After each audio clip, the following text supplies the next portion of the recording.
Today is Monday, October 14th, 2019. Coming up on Roland Martin Unfiltered, Fort Worth police. The cop who shot and killed Atatiana Jefferson has resigned. The chief said he was going to get fired. The city is moving aggressively to tamp down this growing controversy. We'll explain it all to you. The black judge in the Amber Guyger trial, boy, she got lots of criticism for hugging Amber Guyger in the courtroom. Well, Judge Tammi Kemp is here and will share her thoughts with us about all the controversy surrounding that particular case. Black pastors want you to boycott the word network. We'll tell you exactly why. Another white police officer found not guilty of felony murder for shooting a black man. We'll break that story down for you that comes out of Atlanta. Plus, what is going on with these violent Trump voters? We'll show you a video they produced they thought was funny. It even caused the White House to have to condemn it. And of course, today is Columbus Day. We don't give a damn. We don't celebrate it. It's time to bring the funk on Roland Martin Unfiltered. Let's go. He's got it. He got it. Whatever the miss, he's on it. Whatever it is, he's got the scoop, the fact, the find. And when it breaks, he's right on time. And it's rolling. Best believe he's knowing. Putting it down from sports to news to politics. With entertainment just for kicks, he's rolling. It's on go, y'all. It's Roland Martin, yeah. Rolling with Roland now. He's funk, he's fresh, he's real, the best, you know he's Roland Martin now.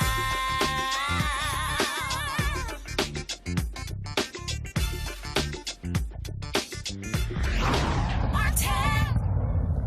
A white Fort Worth, Texas police officer who shot and killed a black woman over the weekend, he is no longer with the force. He resigned today, but the police chief there said he did so before he was going to get fired. Atatiana Jefferson was in her home shortly after 2 a.m. on Saturday night when a neighbor, James Smith, called police non-emergency number concerned and asked for a welfare check because he noticed her door had been open since around 10 p.m.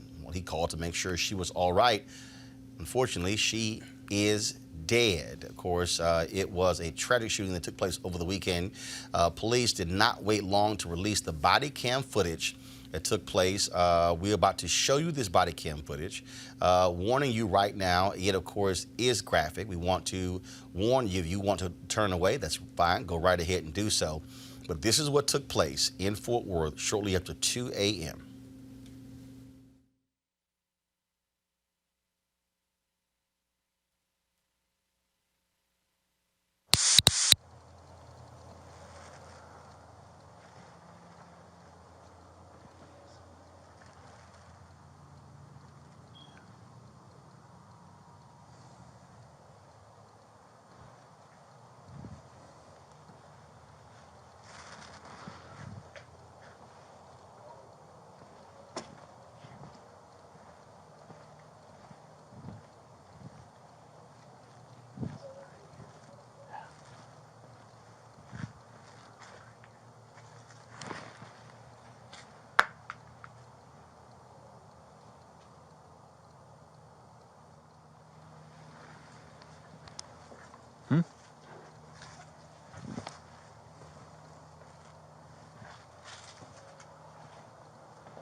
Put your hands up. Show me your hands.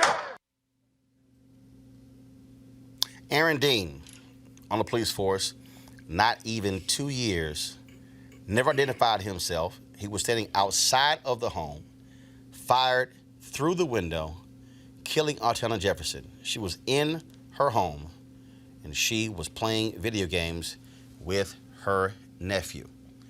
Today, Fort Worth police and the city's mayor and the city manager moved very quickly after lots of protests that took place over the past 24 hours to address this issue.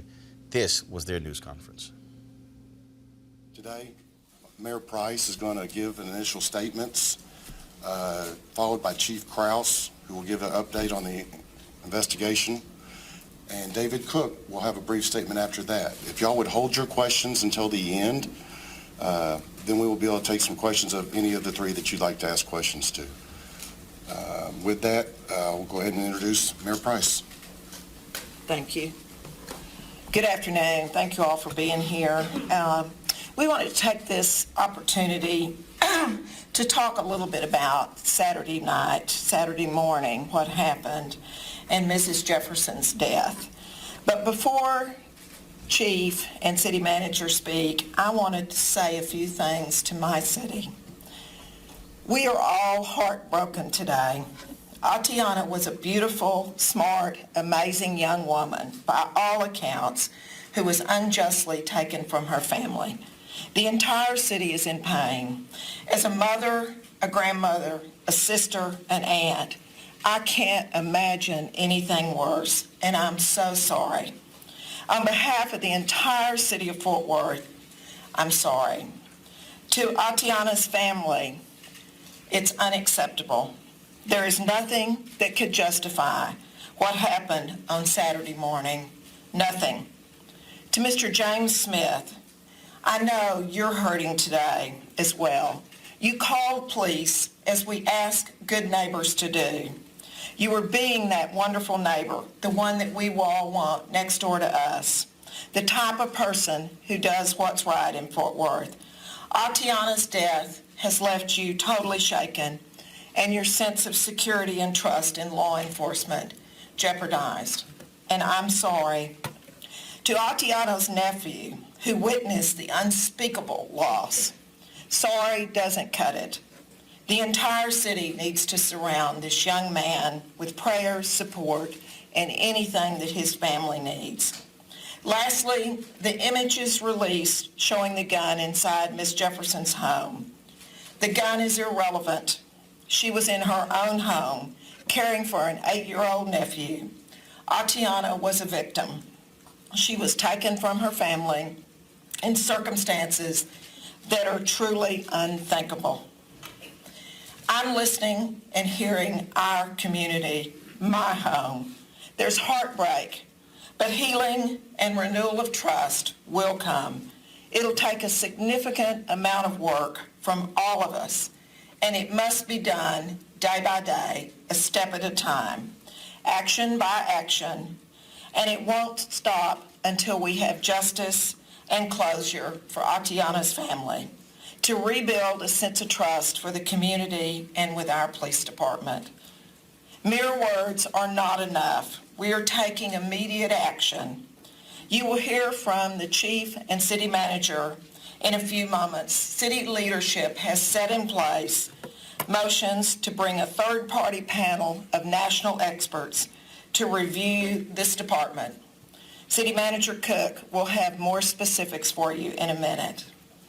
I would say, act justly, love mercy, walk humbly. Those words from scriptures are short and poignant on a day like today. Our community is mourning and hurting.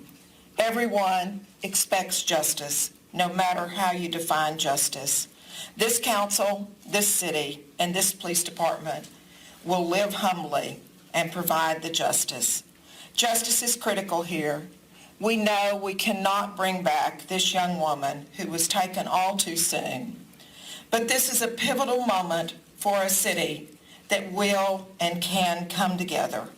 And we will take actions swiftly and with transparency. Thank you all for caring. Let's wrap this family in love and prayers. Chief Krause. Thank you, Mayor.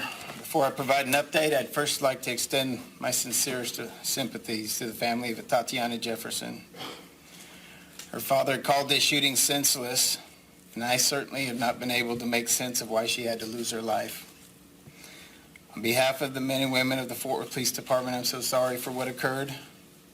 You, Atatiana's family and friends, have my apologies, my condolences, and my prayers. We've received many calls from the community expressing their concerns and demands, and I assure you, as chief of this department, I share those concerns, and I demand a thorough, transparent, and speedy investigation. This will not be an opportunity for us to make excuses, but rather to investigate this case to the fullest, to provide the justice we all seek for Atatiana. Our officer-involved shootings are investigated by both our major case unit, which investigates the criminal aspect of the case, and our internal affairs unit, which investigates administrative policy and training violations. These investigations occur concurrently but separately. I will outline where we are with both investigations at this point. The Internal Affairs Unit responded to the scene of the shooting. Their role is to observe the on-scene investigation, but they take a back seat to the criminal investigation being conducted by the Major Case Unit. The officer who shot Atatiana was served his written administrative complaint on Sunday. At that time, he was also placed on detached duty and stripped of his badge and firearm. My intent was to meet with him today to terminate his employment with the Fort Worth Police Department. However, the officer tendered his resignation this morning before we met. Even though he no longer works for the city, we will continue the administrative investigation as if he did. The case will be completed and reviewed by the chain of command. Had the officer not resigned, I would have fired him for violations of several policies, including our use of force policy, our de-escalation policy, and unprofessional conduct. A statement to that effect will be placed within the investigation to serve as a written record of that determination. Additionally, the separation paperwork that is sent to the state licensing agency, the Texas Commission on Law Enforcement, will reflect that he was dishonorably discharged from employment with the Fort Worth Police Department. Now that the officer has resigned, he no longer has the protections of state civil service law. Therefore, I can now release his name. Aaron Dean, ID 4598, was the officer who responded to the call and fired the shot that killed Atatiana. He was hired by the department on August 21st, 2017, and commissioned as a licensed peace officer on April 13th, 2018. Despite his resignation, the officer still faces criminal charges from the major case investigation. I've personally checked on the progress of that case repeatedly, and I anticipate a substantial update to provide you no later than tomorrow. Additionally, we have also presented a preliminary case to the FBI to review the officer's actions for possible civil rights violations. None of this information can ease the pain of Atatiana's family, but I hope it shows the community that we take these incidents seriously. We will continue to provide updates as they become available. Thank you.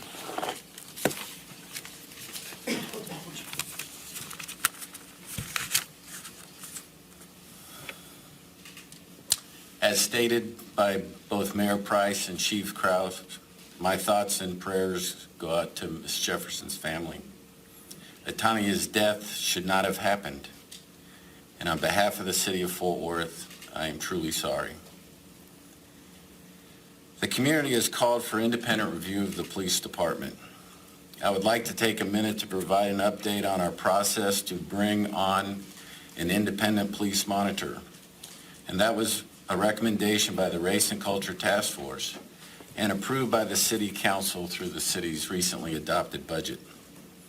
We are on track to having candidates for the position in Fort Worth for interviews in November.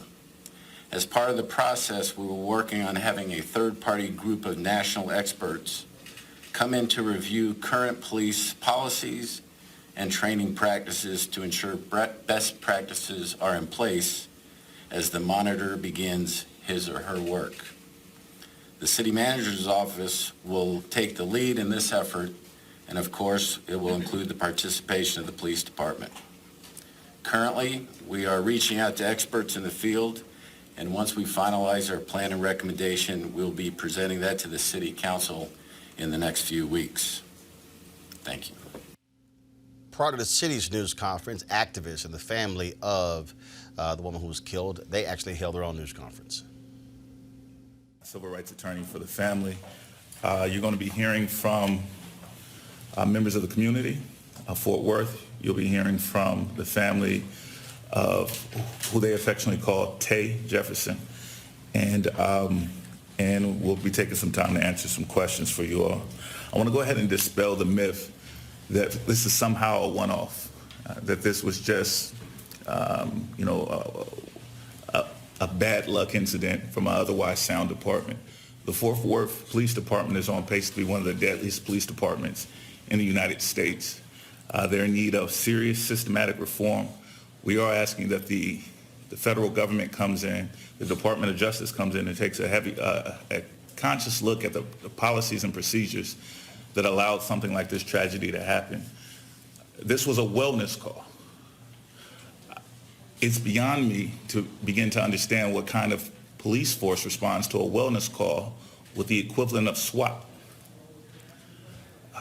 This department and their officers violated not only the rights of Tammi Jefferson and her family, but they just made common sense mistakes. They passed an open door. They failed to announce themselves. They passed a second open door. They failed to announce themselves. They creeped around the back of the apartment and entered a closed gate. They didn't have probable cause at this point, from what the neighbor told them, to even enter that property. They began creeping around and they created a deadly situation. The idea that they have blasted images of a firearm across the internet is obscene. Of course, a family owns a firearm. Of course, firearms are used to protect individuals from predators prowling about their property. That's only common sense.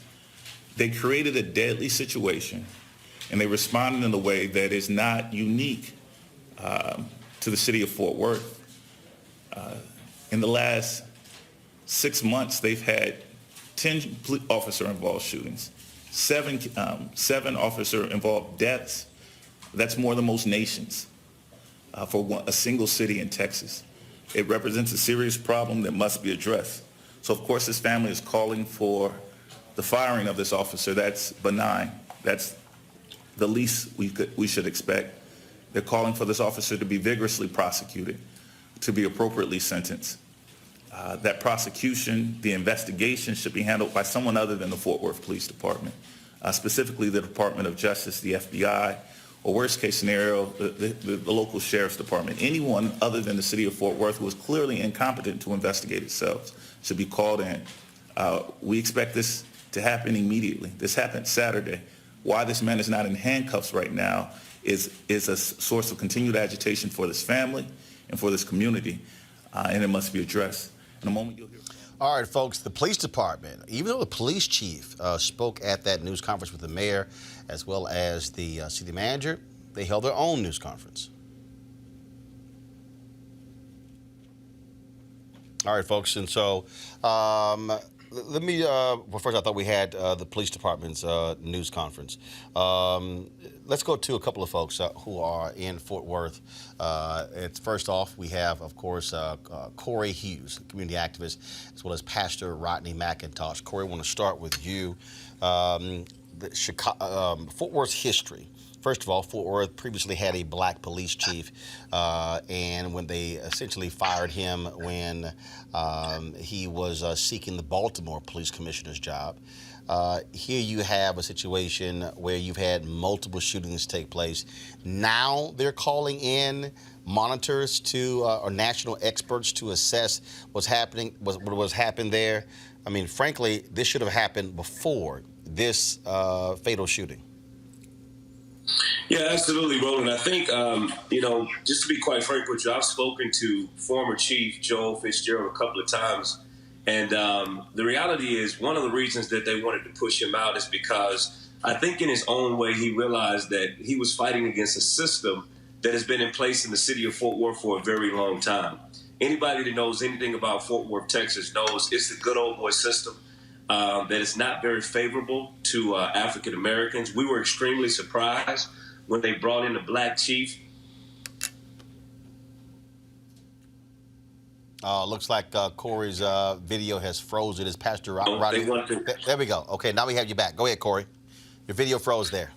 Oh, I'm sorry about that. And so, yeah, they just really, Fitzgerald was really trying his best to make changes. He wasn't perfect, but I think he was trying to do his best for our community in the situation that he was in. And so they quickly got rid of him because he was holding their feet to the fire as it relates to some of the tactics that they use the policing tactics that have been inbred in this department for a very long time. Pastor McIntosh.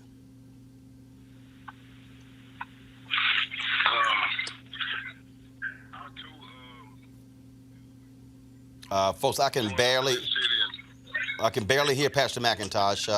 Go ahead, start again. Go ahead. Okay, can you hear me? Yeah, now I can hear you. Go ahead. I say I too kind of feel the way Corey feels growing up in this city and seeing the same old pattern year after year. It's troubling. In all actuality, man, this has probably been one of the most bloodiest summers that we've had, and to literally know that there's been that many shootings and that many killings just in 1 year, and to know that since the African-American chief has left, we've had 6 or 7 killings or 6 or 7 shootings. Man, it's troubling, and for our community, it seems like we actually don't have a win. If we call the police to help us, we could still end up killed. So we're at this place where we're trying to find out which way do we go, because we can no longer trust the police in this city. So as a people, we have to do other things. And the thing that troubles me is even when they talk about the police oversight and the monitor, it's not going to do us any good if the police monitor actually has to be somebody that's employed by the city. We've been fighting to try to get them to hire somebody or allow us to have subpoena power as a community, yet that's something that they're not willing to do. So even with them bringing in those monitors, it still leaves our hands tied. So I agree this is something that should have been done. Actually, I believe Jaquavian was shot. It was something that should have been done or something that should have been looked at. So I feel like, man, we several lives too late. Corey, I'm quite familiar, obviously, with Fort Worth. I spent time 2.5 years as a City Hall reporter of the Fort Worth Star-Telegram in the early to mid-'90s. When we talk about what is next, obviously the city moved quickly to move to fire this officer. He resigned before he could be fired. But still, what's troubling is he hasn't been charged yet. I mean, the police chief said that they're pursuing charges, but if you have enough evidence to fire a guy, how do you not have enough evidence to charge him? Now, indictment by the DA, by the grand jury is totally different, but to not charge him. Corey, go ahead. Looks like we froze. We call Pastor McIntosh. Just want to get your thoughts there. That the officer has not been arrested yet. Yes, I know, and that also is amazes me or bothers me, because I agree with you. If you have enough evidence to fire, or if you can actually, even at the press conference, admit that he done something wrong, I'm trying to find out why he has not been charged either.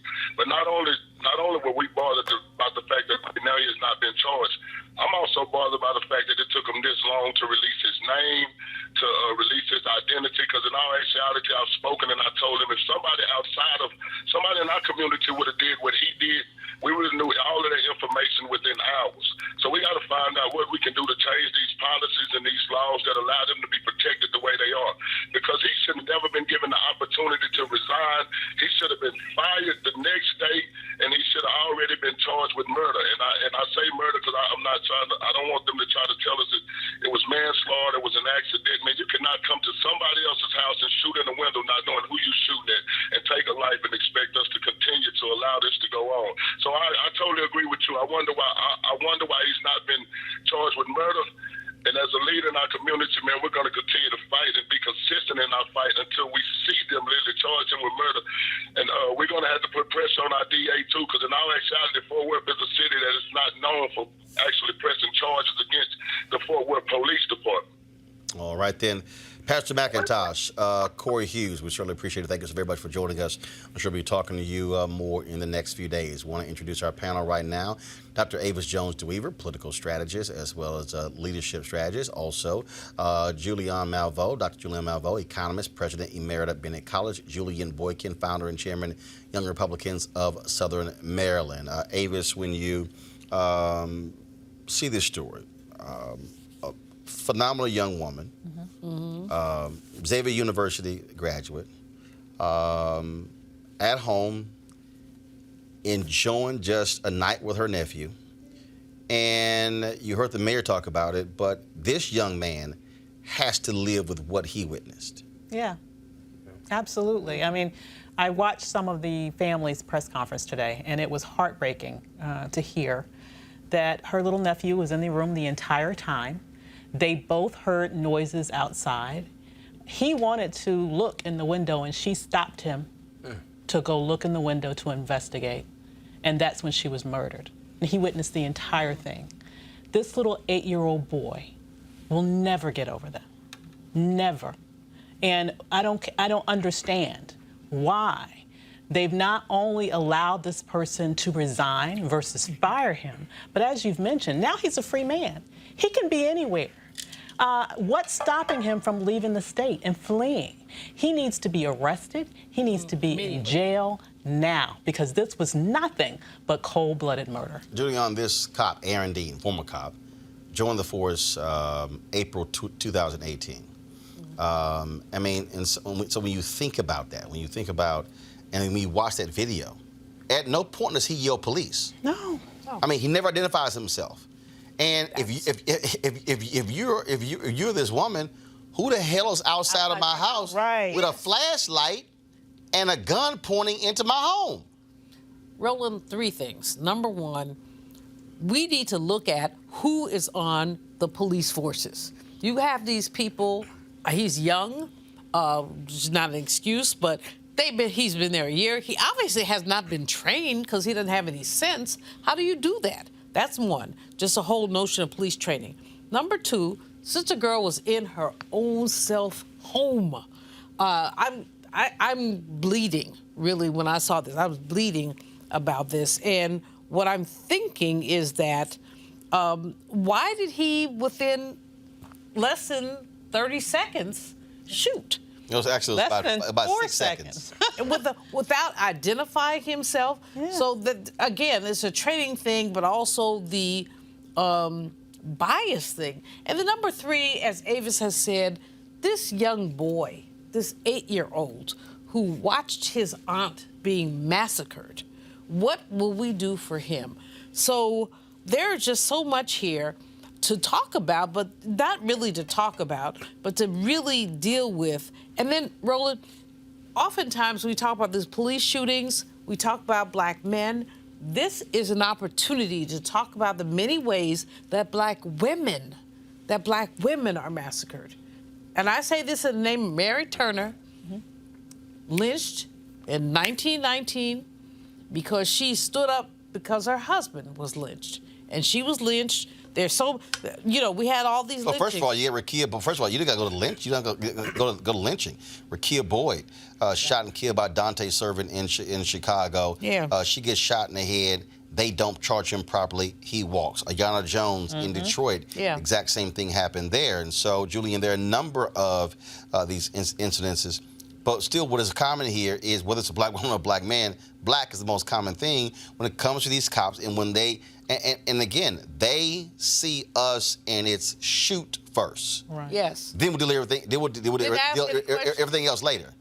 Yeah. Julie, hold on 1 second. Julie, let me get you in. I think it's something needs to be done about it.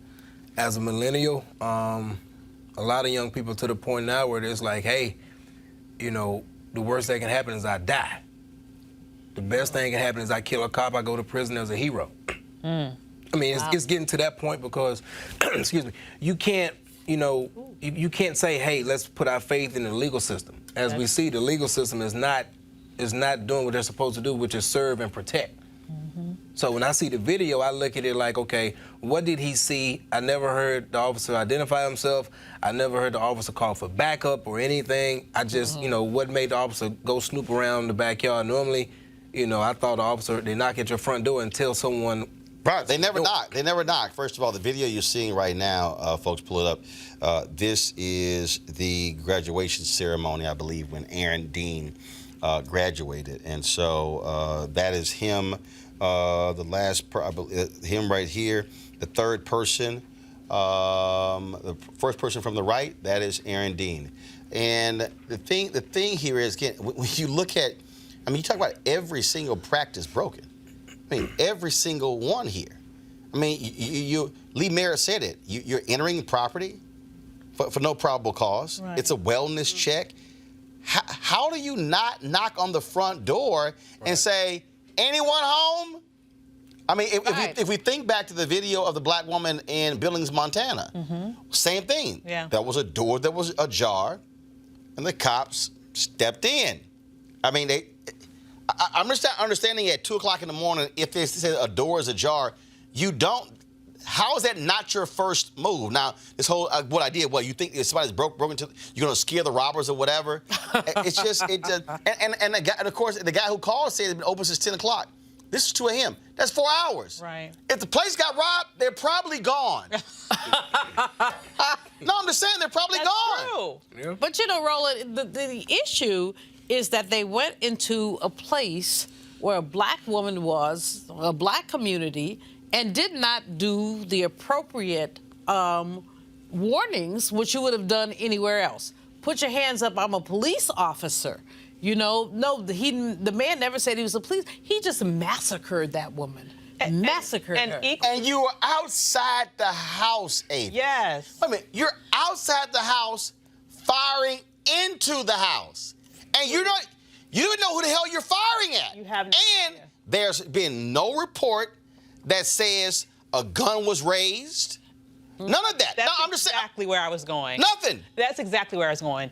It is complete and utterly infuriating that the moment that they let this video out, which showed their incompetence, at the same time they released this picture of this gun that was supposedly found in her home. And I'm saying supposedly very intentionally, because we know that there are practices of police who keep extra guns in their cars all the time to plant in certain circumstances where they want to cover up what they did. But even if they didn't plant it, she has the right to own a gun and protect her home when she believes there are prowlers in her backyard. There is absolutely no excuse for what happened, and this man needs to be put under the jail right now. Now the question is, again, what is he going to get charged with? That's going to be the question. Will it be murder? Will you see that? That's going to be the question. We'll see what happens. Now the move is on the police department. Will they actually arrest Aaron Dean and charge him? Will he also be indicted by the Tarrant County grand jury? Don't forget, this is the same county that sent Crystal Mason to jail for 5 years for illegal voting. Let's see what happens to this cop. Got to go to a break. When we come back, we're going to talk with Judge Tammi Kemp. She, of course, was a judge in the Amber Guyger trial. Many of you did not particularly like what happened after Guyger was found guilty and was sentenced. Well, you get to hear directly from the judge to explain herself. That's next. Roland Martin Unfiltered. Back in a moment. You want to check out Roland Martin Unfiltered? YouTube.com/Roland S. Martin. And subscribe to our YouTube channel. There's only one daily digital show out here that keeps it black and keep it real. It's Roland Martin Unfiltered. See that name right there?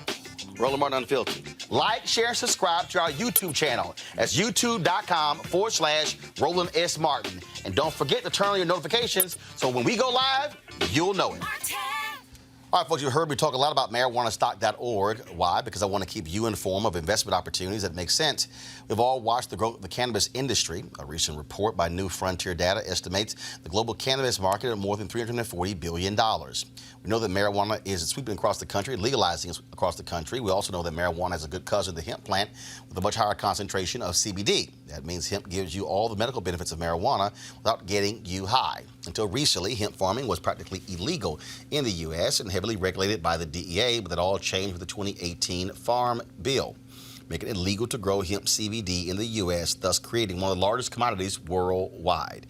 They, of course, need land to grow all of the plants, and that's where the folks at 420 Real Estate come in. Of course, their business model is simple. They buy land that supports hemp CBD grow operations and lease it to licensed, high-paying tenants. They're hemp CBD landlords, and you can get in on the action.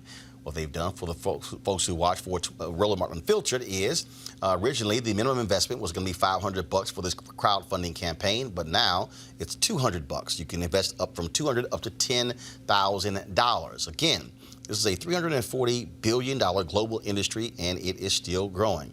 To invest, go to marijuanastock.org. It's marijuanastock.org. Get in the game and get in the game now. Of course, many folks were paying lots of attention to the trial of Amber Guyger. She, of course, is the former Dallas police officer who shot and killed Botham Jean in his apartment, she says, mistaking it for hers. She was found guilty of murder and sentenced to 10 years in jail. But it was what took place after that caused lots of folks talking. Judge Tammi Kemp was the one who was sitting on the bench presiding over this trial, and she, of course, has received lots of criticism, and so we talked to her, and she said, would love to come on and share her thoughts about exactly what took place in her courtroom. Judge Kemp, welcome to Roland Martin Unfiltered. Oh, thank you. Thanks for having me. I want to start here, first and foremost.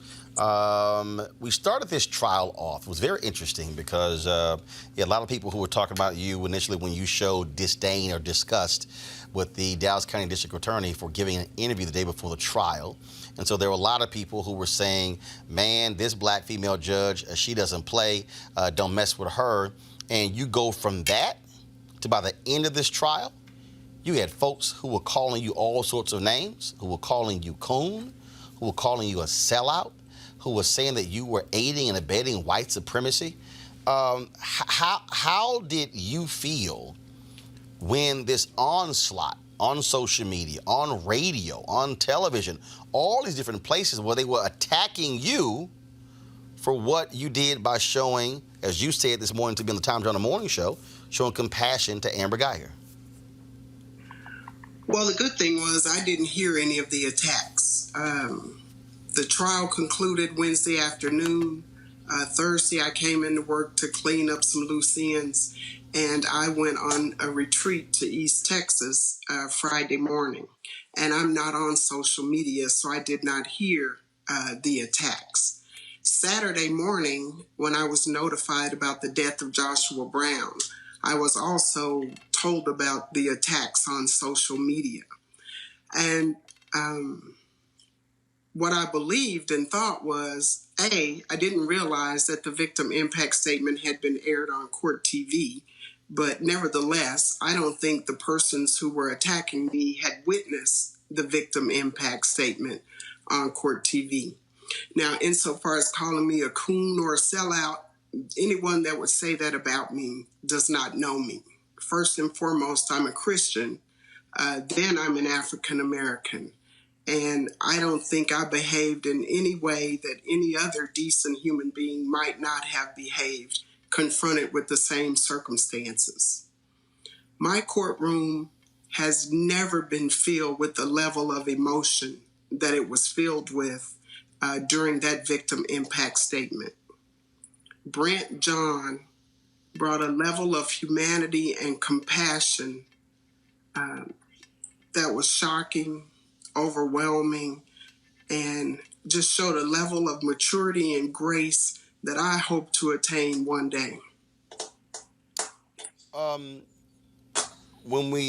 First of all, I think for a lot of people folks who don't even follow trials, it's not as if people really understand how cameras are allowed into the courtroom, and that's most important. I think that's first. But second of all, as this was going along, you had people who were really upset, people who were angry. Do you believe that the visceral reaction was a result of folks' anger, not just at what they saw you do, but because the jury chose to sentence her to just 10 years in prison? I think a large part of it had to do with the jury's 10-year sentence. I think the vast majority of the people that were outside my courtroom chanting had expected a much longer sentence, and they were disappointed in the decision of the jury. I think for a lot of people, in essence, we've taken someone who represented almost a perfect sacrifice in Mr. Jean. And then we have the police officer who has obviously caused his death. And because we have such a long history of police officers not paying the price when they've killed innocent black men, I think the vast majority of persons expected something more. And I think some of the backlash has to do with just that raw emotion of not feeling as though justice was served in the death of Mr. Jean. That's part of it. And then the other part was it was portrayed as though I went to Miss Guyger and embraced her with a hug, and nothing could have been further from the truth. What actually happened, as I do in every murder case, when all is said and done, the trial had been concluded, the victim impact statements had been given, I always go to the victim's family and express my condolences to them. And I usually say something to the person on their way to prison. In this instance, I visited with the Jean family. They are absolutely remarkable people, absolutely amazing. And their dignity and grace throughout this trial was just an example for all of us. And after I visited with each of them and hugged each of them, I was headed back to my office, and I just glanced at Miss Guyger, and I thought about the grace that Brant Jean had extended her, and I just said to her, Miss Guyger, Mr. Jean has forgiven you. Please forgive yourself so that you can live a purposeful life when you get out of prison. And that's all I intended to say to her. And then she said to me, she asked me if I thought that her life could have purpose. And I said, of course it can. And she also asked me if I thought God would forgive her. And I said, yes, he will. And then she said to me, well, I don't own a Bible. I don't have a Bible. I don't know where to begin. And that's when I said, I'll get you a Bible. And I did leave the courtroom and went to my chambers and retrieved my Bible. And I did point her to John 3:16. I read it with her, and I explained it to her. And I asked her to read it again and insert her name where it says the whosoever, so she could understand that God has done this for her as well. And she asked me a few other questions. I explained to her that she just needed a mustard seed amount of faith. She had some other questions. Where do I go after I've read this? I told her to read the Gospels. I told her, well, you really need a study Bible. This isn't a great Bible for somebody just starting out. And then she asked me if I would give her a hug. And I was taken aback. I've hugged a lot of defendants, but I've never hugged anyone on their way to prison. No one has ever asked me to give them a hug as they've been on their way to prison.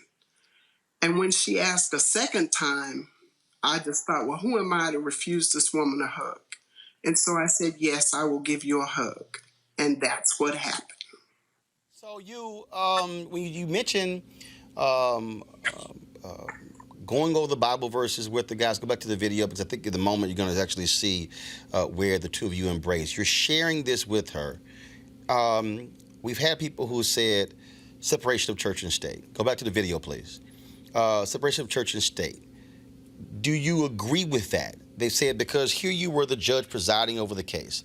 We're playing the video right now where you're talking to her and your Bible is open and everything that you just described is actually happening. Do you believe that should be the role of judges, or do you believe that in hindsight this should have taken place outside the cameras? Were you even realizing the cameras were still on, were actually showing this? I didn't realize that the cameras were still on, but it would not have mattered to me whether they were on or off. I'm not going to be any different behind the cameras than I am in front of them. I'm going to be the same person. And let's talk about this separation between the church and the state. There are two principles that need to be made clear here. First of all, the trial was concluded. All of my legal obligations were concluded. Second of all, as a judge, I have a responsibility to uphold a certain level of dignity 24 hours a day, every day where I go. That doesn't preclude me from taking part in worship services and being a Christian. And if we're going to take it to that extreme, I don't know if we're going to have any persons to serve. So There cannot be an absolute separation of church and state, inasmuch as my responsibilities to govern myself in a particular manner extend 24 hours a day. That would be unreasonable. But my legal responsibilities had concluded. That's why the victim impact statement can only take place after the sentence has been imposed. It is not on the record. It is not a part of the official court record. So I don't know what the Ethics Commission will decide, but I do not believe that I have violated my responsibility. A complaint was filed against you because of this hug. Go ahead, go back to the video. And this, if I look at this whole exchange, we're talking here about, it was about 4.5 minutes. It was about 4.5 minutes. And so I think, again, people may have seen a very quick clip versus seeing that whole, where you really talked to her for about 2 minutes and 15 seconds. And we see, and playing the video right now. I mean, we see where how you're very animated and in talking with her. And let's talk about what that was, because a lot of people said that I was praying with her and talking with her. When you see me being animated, right? Miss Guyger was complimenting me and telling me that I was such a good person, that I had been fair to her, and that I was really good and I hadn't done anything wrong, and she was such a bad person. Now, what I said to her was, Miss Guyger, no one is perfect. Only Christ is perfect. And I basically just tried to do my job. And I told her, if all of our lives were put on display as hers has been, you would find something wrong with everybody's life. But that doesn't matter. Only Christ had to be perfect. And I told her, don't let Botham's death have been in vain. Please be a better person coming out of prison than you are going in. And she told me she would bring my Bible back to me in 10 years. There also was another situation that happened in court actually before that, where one of was she a bailiff in your courtroom who at one point we see her where she appears to be stroking the hair of Amber Guyger. And people just, lost it. They were saying that the language that folks were using were saying how she was somehow aiding white supremacy, how she was wrong for this. It's all sort of vicious things that were being said. I saw you on Tamron Hall's show where you wanted to make it perfectly clear to explain what actually happened there. So can you explain to our audience what took place? Yes, and I really appreciate you educating the audience about these things, because that's so crucial. If you'll recall, the guilty verdict for Ms. Guyger came about, I think I got notice from the bailiffs about 10:15, 10:20 or so. And it was about 11 o'clock that we presented the verdict of guilt for murder. Ms. Guyger had been on bond, which meant she was free to move about anywhere in the state of Texas for all intents and purposes, except she needed to be present during trial. Immediately after that verdict came in, I issued an order holding her bond insufficient, which meant she was no longer free to walk about. But I also gave the attorneys a 2-hour lunch break. And I knew that, generally speaking, to process her through the Dallas County Jail would be about a 3-hour time commitment. So I asked the bailiffs if they could get permission to keep Ms. Guyger in the courtroom and not process her until the end of the day. They did, and I limited her movements. What you see, and I don't know what court TV broadcast, because I wasn't privy to it, but what you will see, if you were able to see it all, is that female bailiff who happened to be an extra person coming to work in my court. She belongs to another court, but she gave Ms. Guyger the equivalent of what you or I might have received should we be going through TSA. She patted her down, her entire person. And what you see when you say she's stroking her hair is her checking her hair for paraphernalia and or weapons. We have all manner of weapons and drugs and other paraphernalia taken into the county jail. And so any woman and or man who's booked in, their hair will be searched. If you have a wig on, it will be removed. If you have extensions, they will be examined. Your hair will be gone through to make certain you don't have any weapons or other paraphernalia that's entering the jail. And that's what you saw that bailiff doing. And again, what was I mean, when you heard, and guys, go back to it. I mean, you had people who were calling her a mammy, and they were. I mean, how did she take all of this? How did she deal with all of this? Did you talk to her? Did you communicate with her? Actually, shortly after this happened, one of the bailiffs came to my chambers and said, "Judge, there's a social media outlash about this particular bailiff having stroked Amber Guyger's hair." And they wanted to be certain that I communicated to Sheriff Marion Brown that I had requested that Amber Guyger be detained there because they knew a thorough search could not have been done. And they wanted, should the issue come up with their employer, that I would communicate to her that this was on my order, that she was kept here in the courtroom. I talked to the bailiff. I told her, I said, "I'm sorry I put you in this position." And she said, "Judge, don't apologize. I'm going to do my job regardless. I'm sorry they don't understand." And that was the end of that. A lot of people don't really understand the law. They don't understand what happens in courtrooms. They don't understand the nuance of the law.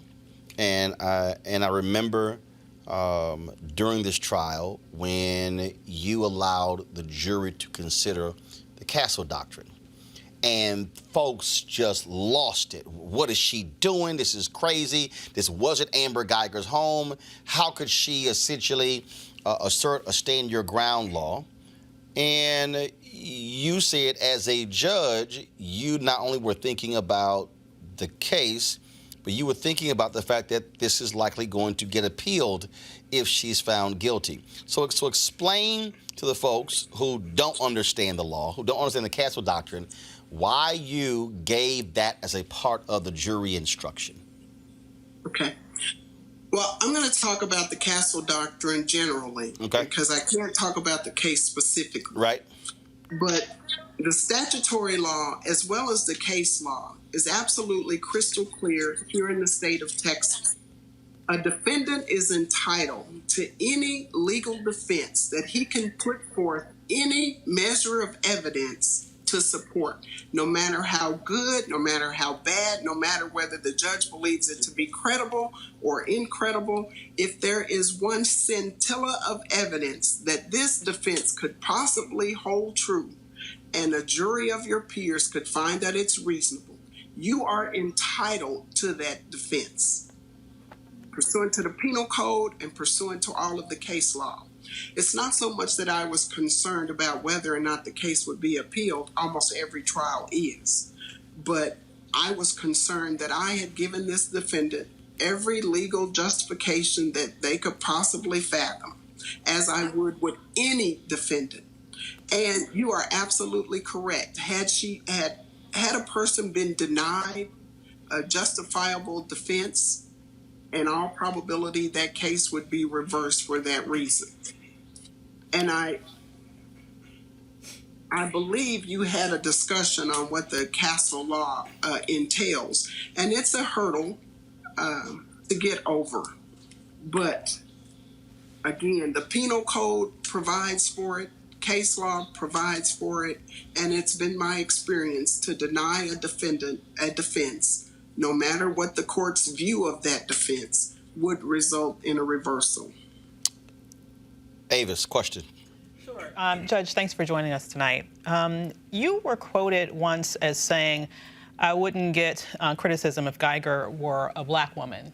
And I'm wondering if you believe that if the situation were precisely reversed, where Botham Jean went into the wrong apartment and where he murdered Guyger, a white female police officer, do you believe that he would have received 10 years for that and would have been shown, one would argue, the level of compassion that Guyger apparently received throughout the course of this case? I have no idea what a jury might have done in punishing that scenario, just as I had no idea what this jury would have done in punishing Ms. Guyger. I can say that if the roles were reversed and the exchange had happened with the black defendant as they happened with Ms. Guyger, the request for a hug would not have been denied.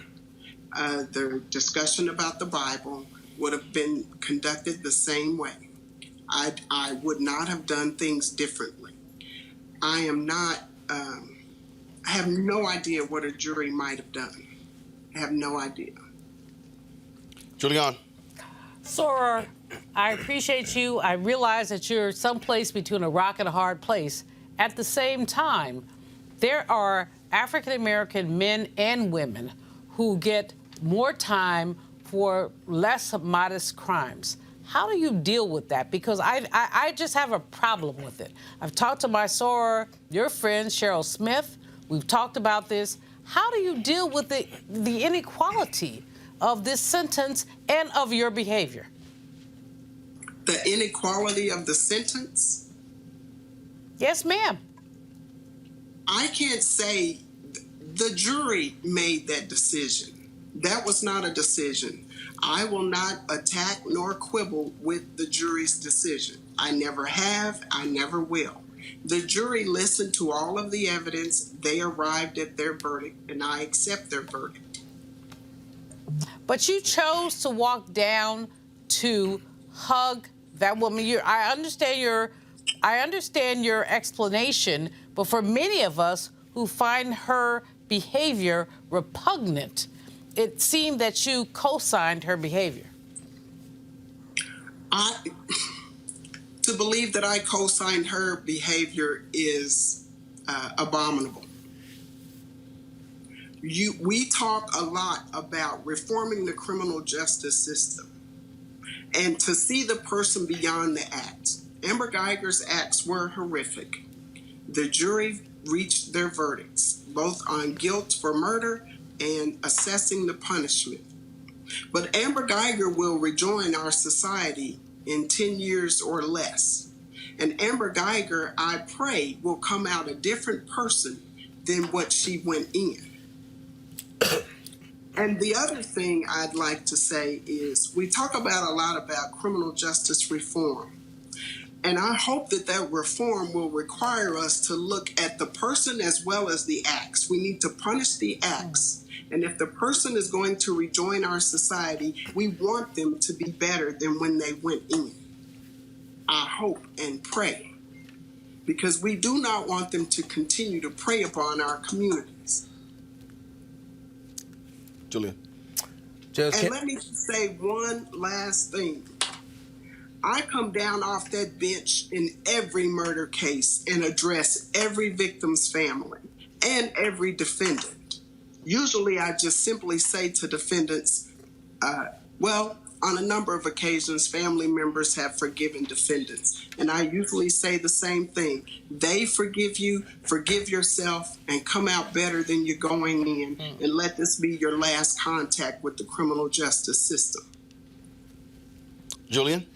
Judge Kemp, thank you for your service. I support you in what you've done. I will say you can't deny God. I mean, sometimes as a society, we try to remove God from many, many things. And I believe this is an example of God using you. When you got up and you gave her a hug, you comforted her, you brought her Bible, You know, I think we should have compassion. As people, we should have compassion for others and remember that at the end of the day, God has the last say-so in the final judgment. So it's not man or woman that's going to have the last say-so. My question to you would be, what factors, and if you can't answer the question, I understand, what factors go into a sentencing as far as you have a range of Ms. Guyger's, what she can be sentenced to? You have a minimum, you have a maximum. What factors go into that to determine a fair and reasonable amount of time? Well, here in Texas, the range of punishment for murder is from 5 years to 99 years or life in prison. And of course, the jury could assess a fine not to exceed $10,000. And this, generally speaking, the state tries to bring all of the bad acts and prior felony and misdemeanor offenses that they can identify to present to a jury so that they can demonstrate the person's history with the criminal justice system, if there is any.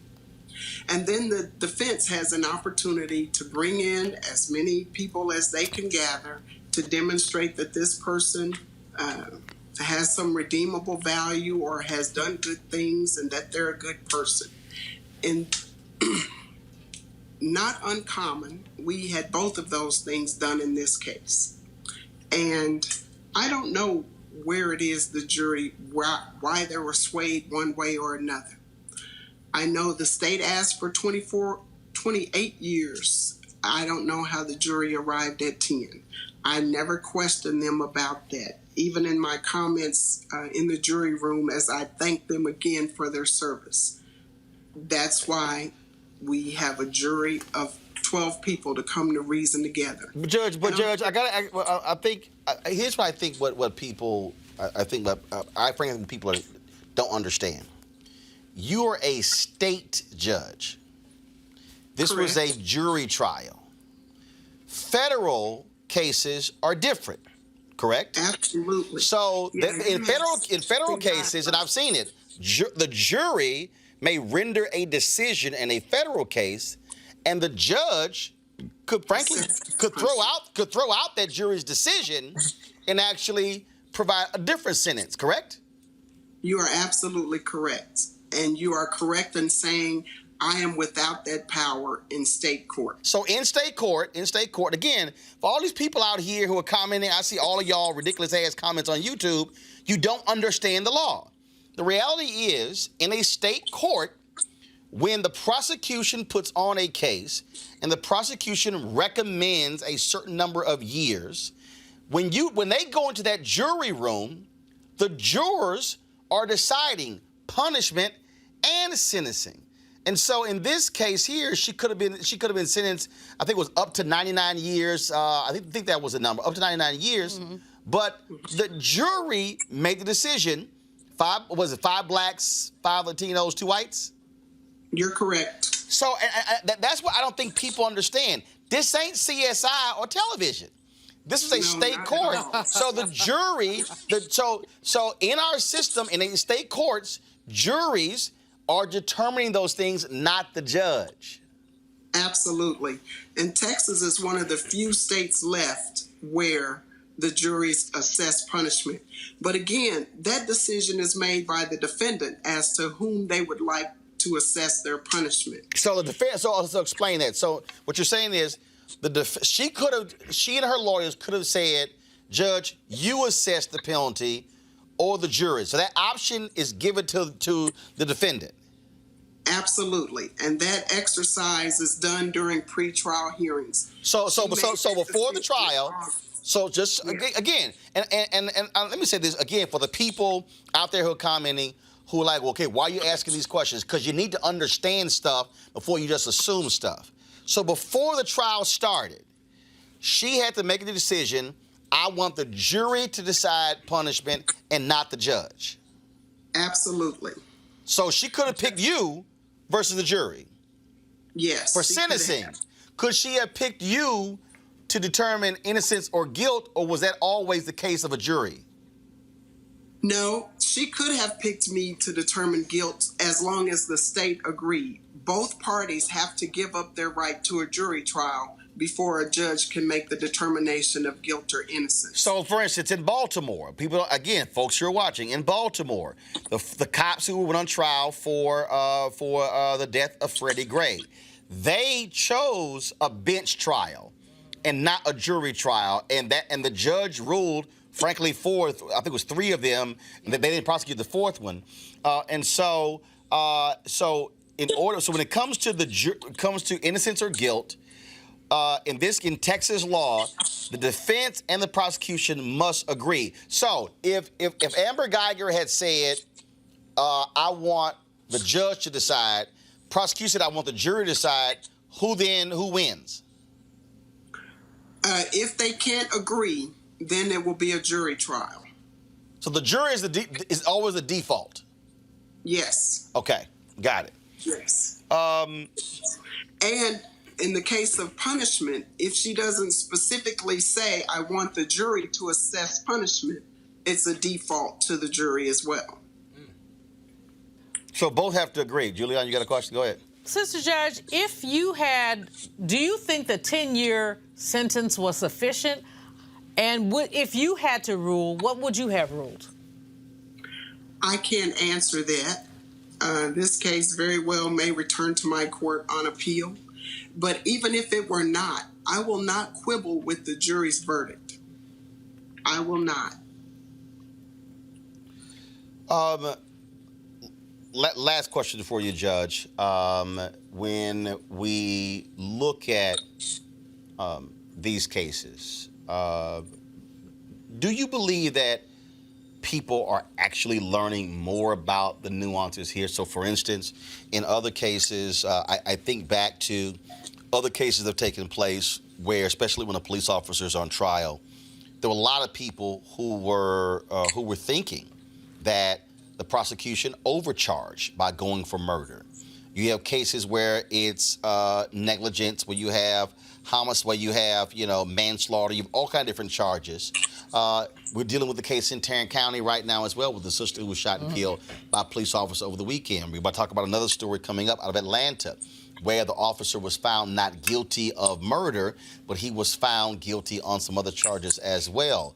And I remember being at the church rally there in Fort Worth after both of them, John was killed, and folks were just pressing the then Faith Johnson, who was then the DA, to try for murder.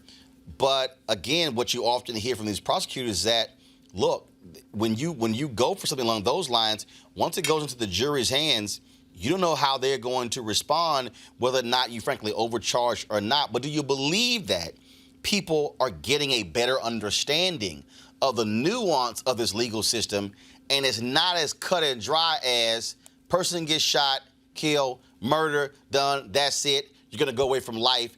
Do you think that they're actually learning and understanding the nuances of this criminal justice system? I think they only understand the nuances if, such as your show, you take the time to explain the nuances, because so many people think it will unfold like it unfolds on television. And we have 50 different states with 50 different jurisdictions. Because frankly, one of the other issues we had in this trial was no one paid attention, but during the punishment phase, there was an instruction about sudden passion.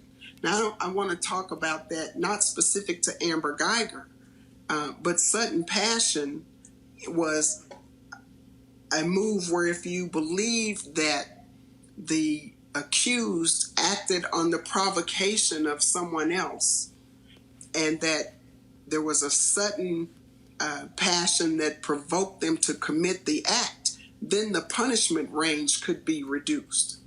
Now, the state and the defense agreed to put that in the charge.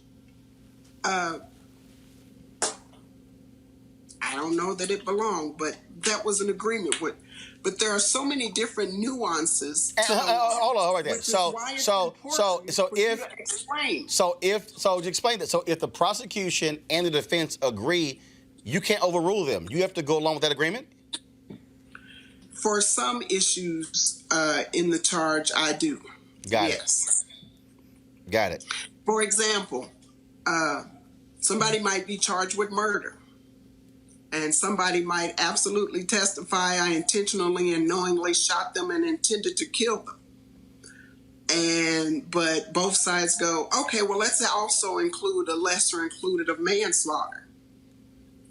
There hadn't been any testimony about something being reckless, haphazard, but they can agree that they want to put a lesser included in the charge. Judge Tammi Kemp, we appreciate you joining us and spending this amount of time sharing your thoughts in this particular case. Frankly, folks may not be satisfied with what you had to say, but the reality is you're the judge. This case moves forward. And as you said, depending upon what happens, depending upon appeals, it may very well come back to your courtroom. We certainly thank you for joining us on Roland Unfiltered. Thank you, sir. Thank you. Mr. Martin, I just really appreciate you at least educating the public. And if nothing else, please implore your audience to participate on the jury panel. And for God's sake, don't get there and say, I can't judge people. We're not asking you to judge. I'm asking you to judge a single moment in time. Only God is going to judge the person. But if you can, implore your audience to participate as jurors. Because that is one of my pet peeves. So many times we want to complain about the system, but we don't want to participate in the system. And participation requires you listening to the hard cases. I'm so very grateful that we had a diverse jury, but it was only because they said yes to their summons. So if you could just encourage your audience to participate in the criminal justice system. It can't get any better if we don't all work at it. All right, Judge Tammi Kemp, we sure appreciate it. Thanks a lot. Thank you. All right, thank you very much. Go to our panel here. See, that's what I like. Literally, I'm sitting here reading all these people, and they're making these silly ass comments like, "Oh my God, you're throwing softball questions." Here's the deal: if you don't know why somebody did something, you have to ask the question, why did you do this? What were you thinking? What were the motives behind it? See, unlike some simple Simons, okay, I want to get the answer first so you can understand what took place. Otherwise, you don't know what the hell happened.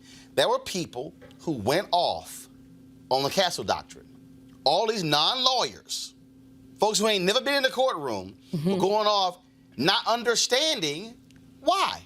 Not understanding background. And again, that's what happens when you're ill-informed and you're just sitting at home just commenting on stuff and not really understanding what actually happens in these cases. I go back to the Rekia Boyd when she was shot and killed. When Dante Servin went to court, the judge said the prosecutors charged him with the wrong crime. And Dante Servin walked out of that jail, walked out of that courtroom, free, could not be charged again. He has never been held accountable for the death of Rekia Boyd. And so when folks demand certain indictments, they're not understanding the nuances of the law, because if you're a prosecutor, your job is to get a win. Right. What you don't want to do is, as some say, overcharge. Many believe, Avis, that Angela Corey overcharged George Zimmerman, that she purposely positioned that as opposed to saying, let me charge to ensure he go to jail, and he walked. Yeah, I mean, honestly, she threw the case. I mean, that's so honest. Yeah. That's so easy to see that she threw that case.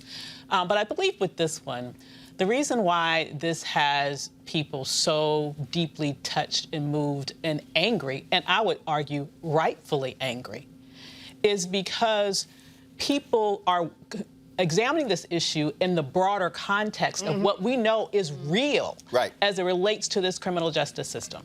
And the fact that this gentleman was completely innocent, the fact that you had a neighbor who videotaped her immediate reaction, in which her compatriots in the police force took her video, squashed it, and that woman has now been fired from her job. And the fact that 2 days after she was sentenced to just 10 years. The main person who testified against her in court ends up executed, which if you believe somebody drove all the way from Louisiana to Texas to buy some weed, I have some swamp land I need to sell you.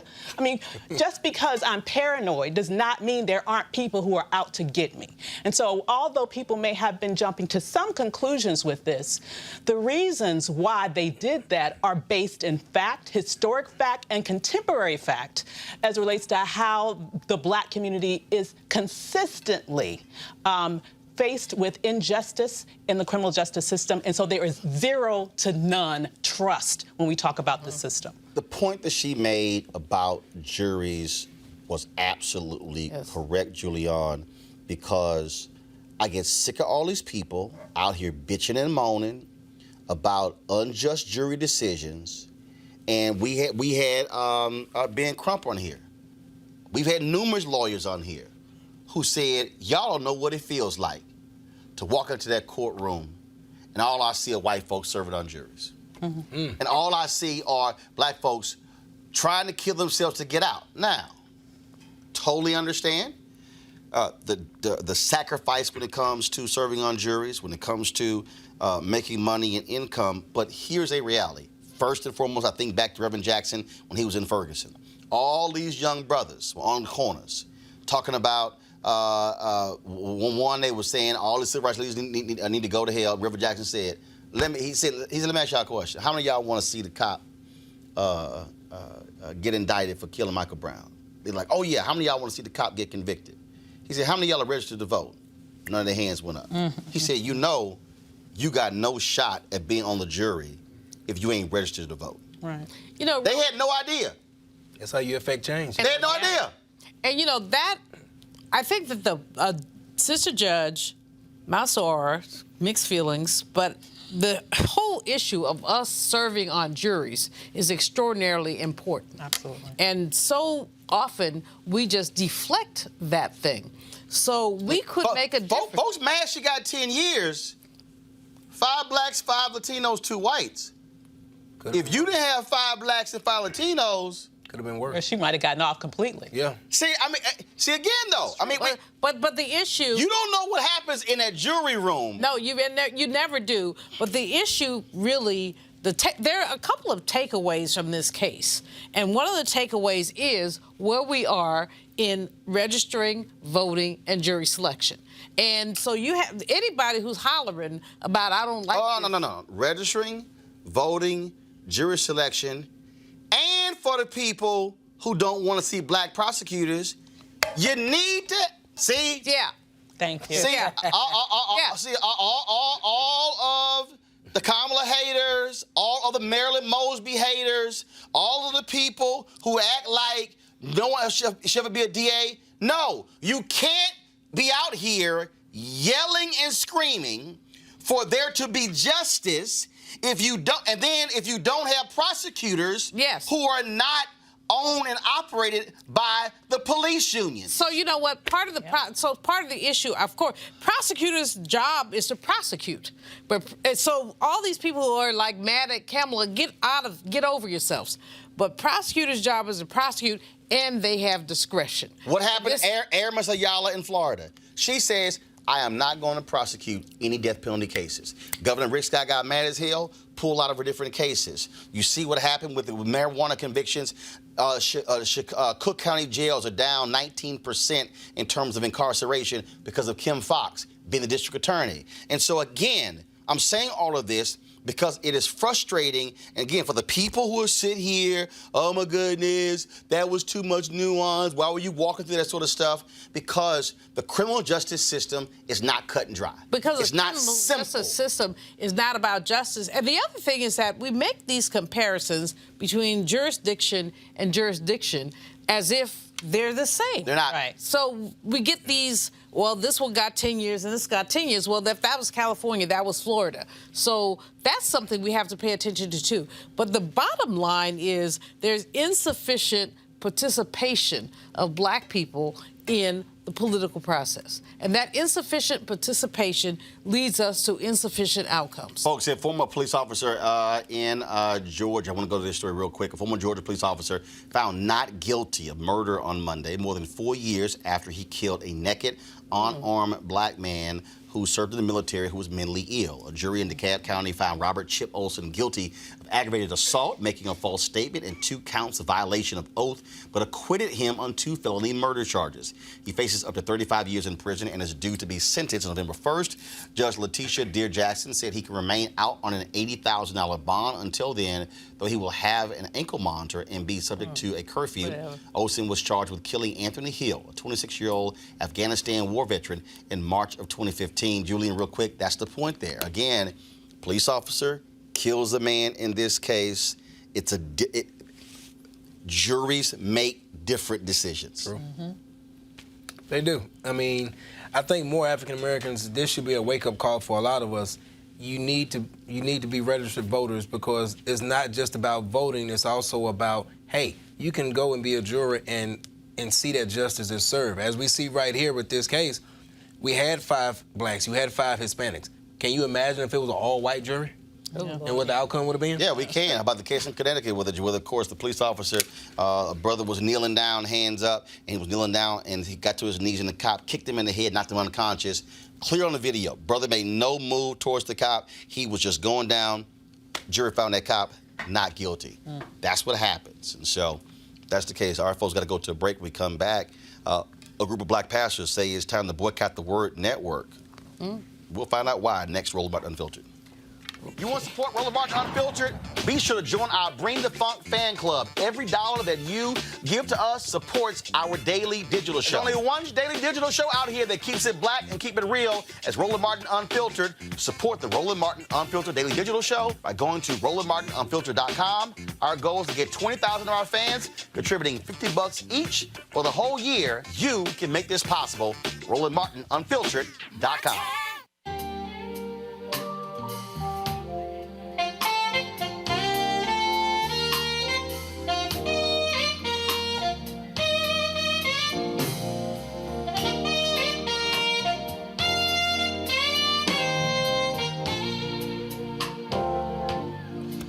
All right, folks, November 7th through the 11th, we're going to be in Cabo for the Luxe Jazz Experience, the 2nd annual one. 14 different acts will be performing, including Gerald Albright, of course, over 3 days. If you want to attend, of course, go to LifeLuxeJazz.com, LifeLuxeJazz.com. But if you cannot make it, you can get your live streaming pass for $10.99 by going to GFNTV.com. That's GFNTV.com. Folks like Mark Curry, again, Gerald Albright, Alex Bouillon, Raul Madon, Incognito, Pieces of a Dream, Kirk Whalum, Average White Band, Donnie McClurkin, Shalea, Roy Ayers, Tom Brown, Ronnie Laws, Ernest Quarles, will be all performing.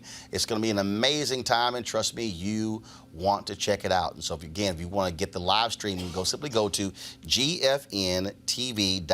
That's GFNTV.com to get the live stream pass for those 3 days. All right, folks, more than 100 prominent black clergy have signed a petition calling for a boycott of the Word Network after Kevin Adele, the network's white owner and CEO, was accused of racial insensitivity. Here's a photo that's in question. The Word Network, of course, is billed as the largest African-American religious network in the world.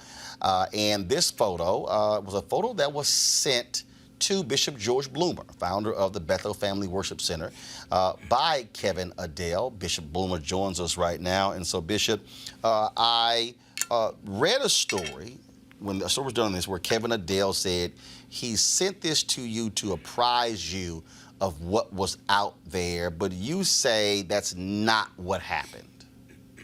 Not what happened. First, good to see you. Thanks for having me tonight.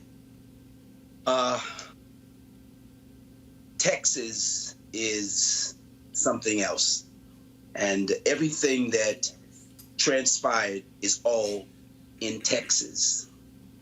Okay? I came to the network, and he showed me it on his phone, and I immediately said to him, get rid of that. Don't play with it. It is bad. It has racist connotations to it. When I left the studio, I was going to my car. He then texted to me. I then texted him again, and I said, I told you that this is not good. He then called me from his office with employees from the network in his office, and the bishop, George Bloomer. I was so upset. I cussed at him and I said to him, I told you that blank ain't funny. And he hung up. One of the employees there then called me and says, yo, man, people were inside the office when Kevin called you and you told him that wasn't funny. Roland, every bit of this 4 or 5 day back and forth is on text. Kevin Adele is disingenuous. He's not telling the truth. And he's also lying. Okay? He told the Detroit News that he sent it to me so that I could be aware of it. Okay? But he also sent this to me so that I could be aware of it. Let me find it. And I'm gonna send these things to you, Roland. Let me see, I can set it up first. This is what he sent to me. You look like a midget. Your tattoo from the Fantasy Island. Let's see if I can. I didn't know they made tuxedos that small. This is not funny. He texts me back, LOL. Wow. I said, this has racist connotations. It's equivalent to blackface. He then sends me a picture of him in a tuxedo and he doodles blackface on the person. Oh my God. They can say whatever they want to say. I'm not talking. He is. Every text I have here. Every text. Any question you want to ask me, I'm ready to answer. Word Network obviously targets African Americans. Significant number of black preachers who are on the Word Network. I was the face of the Word Network for 8 years. I was Rejoice in the Word on the Word Network. The next program I did was called The First Word, which was a program where you brought other preachers on and they could minister and move products. And then my national television program also is on the network. I don't know what got into him that day. This didn't happen in the studio. This happened over texting back and forth over a period of a few days. When we had our last conversation, I decided to quit. And I was silent about quitting. I left, I was silent, and then bloggers started picking it up that I was fired over the Benny Hinn statement or fired before the misappropriation of funds. I then went on the Larry Reed show in order to get the word out that I was never fired. Bishop Neil Ellis from Global International Ministries called me and said, I've been hearing some things and I read some things online, and I called Kevin Liddell to speak to him, and I'm asking you, Bishop Bloomer, would you go and speak to Kevin Liddell? And I said, no. The only way I'll talk to him is if he puts out a press release stating that he never fired me and there's no misappropriation of funds. He told Bishop Ellis, no, he will not do that. It is not the policy of the Word Network to send out any press release. So I went online and got all the press releases that he had sent out when other people had quit or got fired. He wanted that negative connotation to stay out there with regarding and about me. He then told the newspaper that he wanted to change the programming on the network, and I wasn't in agreement with that. But he forgot the text that I sent him about all of the interviews that I had done with celebrities and movie stars. He forgot the text that I have where I built the studio at our church so we can do 2 shows in North Carolina and 2 shows in Detroit. He forgot all those things, and I have all those texts. So I have texts going as far back as the beginning of the year. My show only aired 3 times this year, January, May, and September. This guy is a liar, and I want to talk about it. What do you want to happen next? A letter was put out as well. Are you calling on some of the bigger names who have their programming on the Word Network to pull their programming? And again, for the folks who don't know, these pastors are paying the Word Network to air their services, correct? That's correct. Yeah. Mm-hmm. Were you paid by the Word Network? Were you an employee of them? What was your financial arrangement? I wasn't an employee. I wasn't an employee of the Word Network, but I got free programming for my television programs, and then my books and tapes and so on and so forth like that. I would receive residuals that goes back to my ministry from that, but I wasn't on the payroll. I didn't get a check or anything like that. What has been the response from other preachers? Have they responded to what you? Oh my God! I didn't start the boycott. I didn't. I'm glad they started one, but I didn't start the boycott. I worked very, very, very, very, very hard to be an honest guy. And that's the truth. And I just can't let him, soil me and dog me like that. And that was it. At a later date, Roland, I'll share some other things, but I just wanted to clear that. Jamal Bryant was quite silent on this matter. And I called him and I said, your silence is questioning me, would make me question your activism. And he said, well, he was just hearing some things, he's taking things into consideration and what have you. And he did a show. And it's online, and he got up there and he began to talk, and he shared how that I had quit and I left the Word Network. But at the end of his statement, he said something that wasn't correct. He said, and after I quit, I went back and I did my final show, which was a lie. That never, ever happened.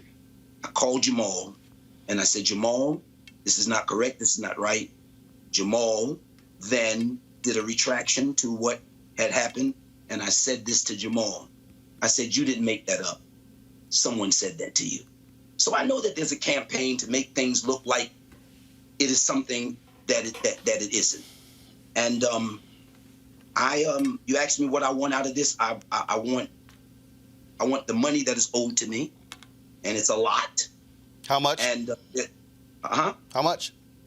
I would say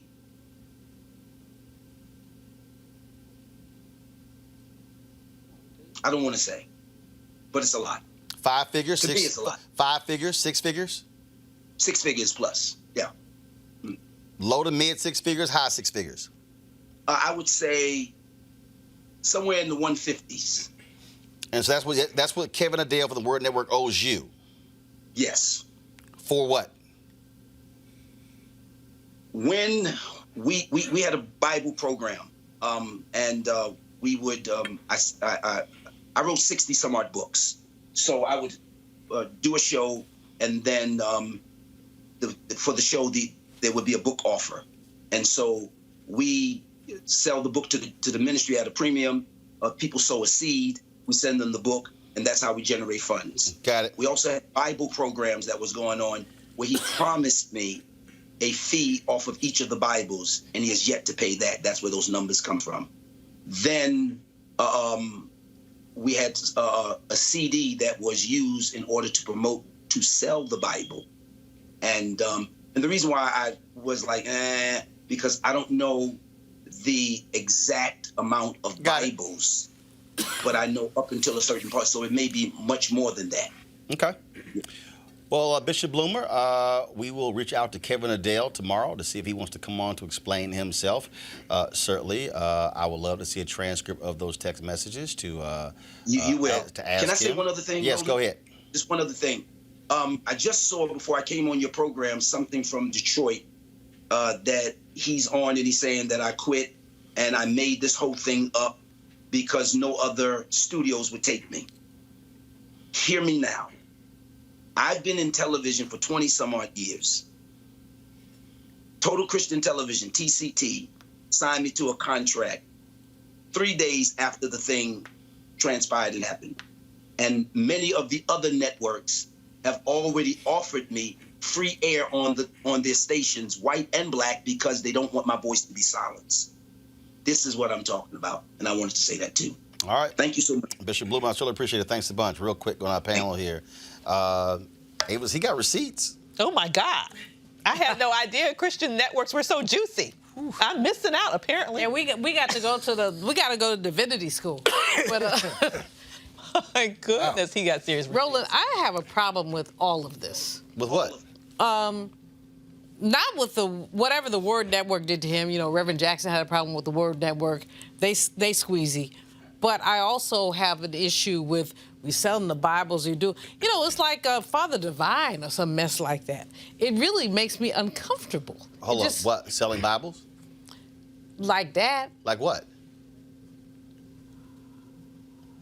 It seems to be there is an element of exploitation in here, from my perspective. No, but as an economist. Okay, hold on. But you said selling Bibles. First of all, Bibles are always sold. Yes. I think so. What the arrangement here was that if you are selling the Bible, and so here's what we don't know. We don't know what the back end is. We don't know if there was a backroom operation. We don't know if there was a fulfillment center. No, I'm saying we don't know that. I mean, I bought Bibles, which meant somebody had to sell it. It means somebody getting paid. So, Roland, here's what I know. As the brother talked, all of my antenna went up.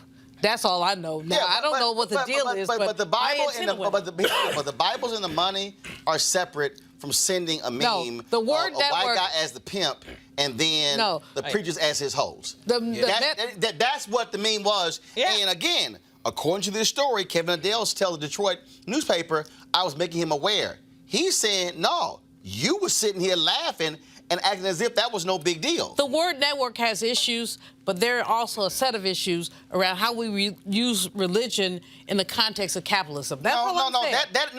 That ain't the issue.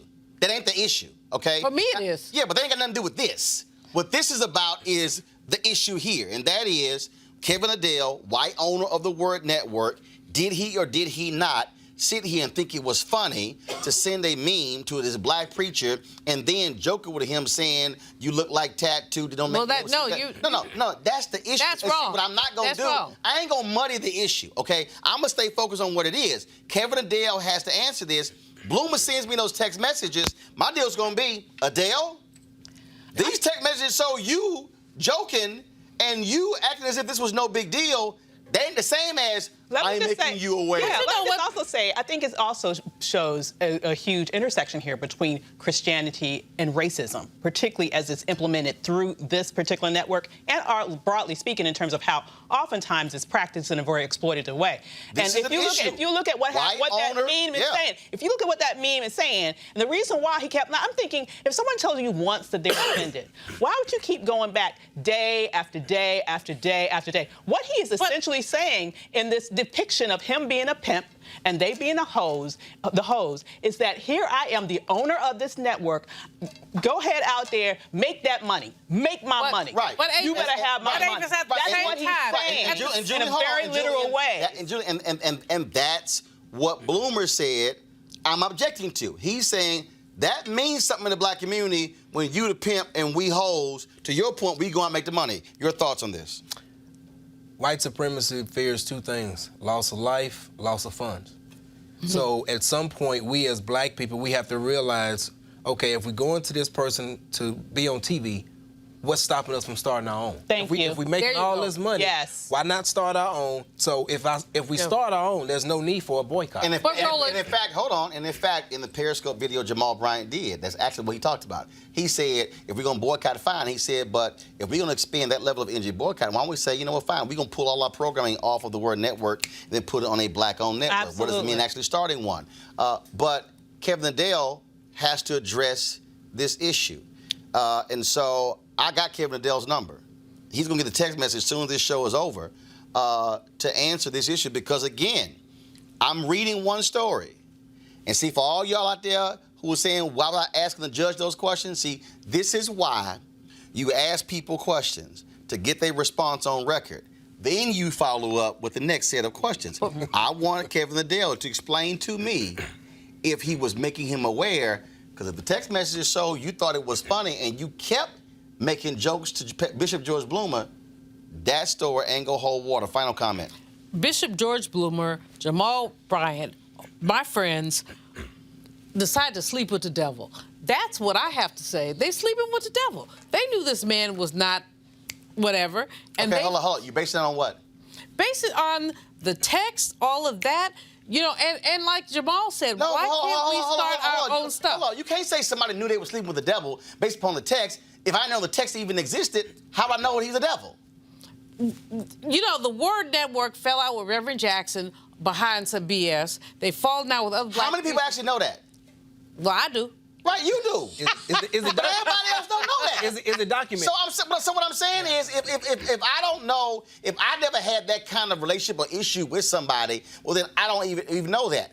What this does is exposing this, and Dale's going to have to actually address the issue. But these black preachers are also going to have to they're going to have to grow some, and they're going to have to say that they are prepared to leave the plantation, and move on. They've issued a letter calling for that. The question now is, yes, will that happen? And again, and to those of you who are sitting here posting like, Roland, why are you discussing this? Because that's the point. Because if I ignored the issue, then it gets no oxygen. Then folks don't know. That's why we do this. And it's also money. We do this That's why you to talk about black stuff. And yes, black people and black churches supporting networks. And if this is the owner of the network and how he feels about black preachers, you should know. Folks, this is why we do Roland Martin Unfiltered, discuss the very things that other networks will not talk about, will not cover, and from our perspective, and that's why we want you to support us, please go to RolandMartinUnfiltered.com, join our Bring the Funk fan club. Go to, of course, you can give via Cash App, PayPal, or Square. Everything that we do goes to support, again, goes to support our coverage of various issues. This week we'll be broadcasting from Melanie Campbell's her awards gala that's taking place on Wednesday night from the American Heart Association event, broadcasting from that Thursday. Friday, we're going to be in Chicago for Louis Carr's men's conference. So it's a crazy busy week. And in fact, I'll be broadcasting Wednesday morning from National Minority Supply Development Council in Atlanta. So it's a crazy busy week. That's why we do what we do, to bring you black news, black issues, from a black perspective. All right, folks, I got to go. I know normally we go an hour. We chose to go longer this time, about an hour and 45 minutes, but we had some great stuff. It was important for us to cover those issues, so we certainly thanks a bunch. I'll see you guys tomorrow. Hi!